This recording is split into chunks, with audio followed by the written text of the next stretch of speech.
আমি বহুত ভাল পাইছোঁ। তেখেত এই পুৰস্কাৰৰ কাৰণে তেখেত যোগ্য। বিদ্যালয়খনত যেতিয়াৰ পৰা তেখেতে এই চকীখন লৈছে, প্ৰধান শিক্ষকৰ চকীখন লৈছে, বৰ্তমান আমাৰ বিদ্যালয়খন উচ্চতৰ মাধ্যমিকলৈ উন্নীত হৈছে আৰু তেখেত বৰ্তমান এতিয়া অধ্যক্ষ হিচাপে মনোনীত হৈছে।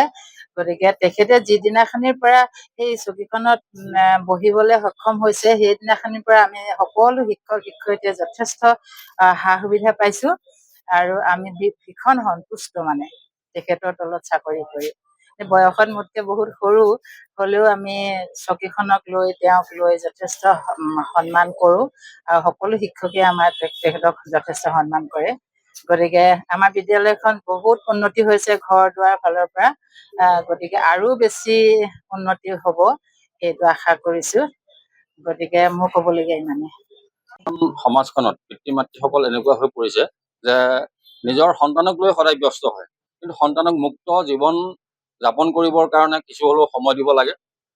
শিক্ষকসকলে তেওঁলোকৰ দায়িত্ব এনেধৰণে পালন কৰিব লাগে যাতে পুথিগত যিখিনি বিদ্যা এইখিনি বিদ্যাৰ লগত একেৰাহে ৰাখি নাথাকি তেওঁলোকক অন্য যিকোনো কো কাৰিকুলাৰ এক্টিভিটিৰ লগত জড়িত কৰি দিব লাগে।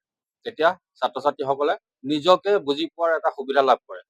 সেয়েহে মই ছাত্ৰ ছাত্ৰীসকলৰ লগতে অভিভাৱকসকলক আহ্বান জনাম যাতে তেওঁলোকে ছাত্ৰ ছাত্ৰীসকলৰ যিখিনি মানে শিশুসকলৰ যিখিনি অভাৱ, সেই অভাৱখিনি যাতে পূৰণ কৰাৰ সুবিধাটো কৰি দি অকণমান হ'লেও মুক্ত সময় তেওঁলোকক দিব লাগে।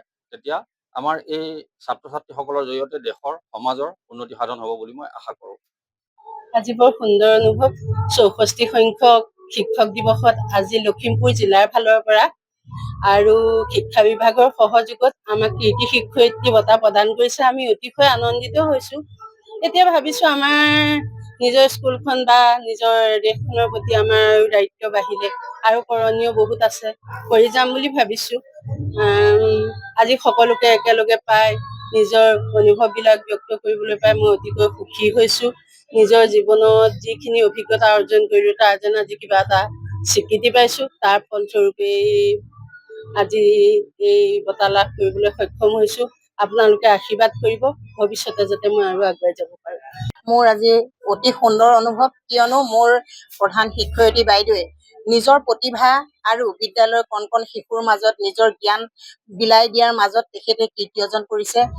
কিয়নো তেখেতে অকল এই কীৰ্তি অৰ্জনটো তেনেদৰে লোৱা নহয়, আজি আমাৰ বিদ্যালয়ে 3টা বছৰত A+ পাইছে। তেখেতৰ কীৰ্তি শিক্ষক সেই কাৰণতো পাব বুলি মই নকওঁ, কাৰণ তেখেতৰ বহুত প্ৰতিভা আছে। তেখেতৰ সেই প্ৰতিভাবিলাক 3বাৰকৈ তেখেতে এবাৰ আম্বেদকাৰ বঁটা পাইছিল, এবাৰ অইল শিক্ষা ৰত্ন পাইছিলে আৰু এইবাৰ জিলা ভিত্তিক কীৰ্তি শিক্ষকৰ পুৰস্কাৰ প্ৰাপ্ত হৈছে তেখেত। সেয়ে মই ভাবোঁ তেখেত বহুত গুণৰ অধিকাৰী।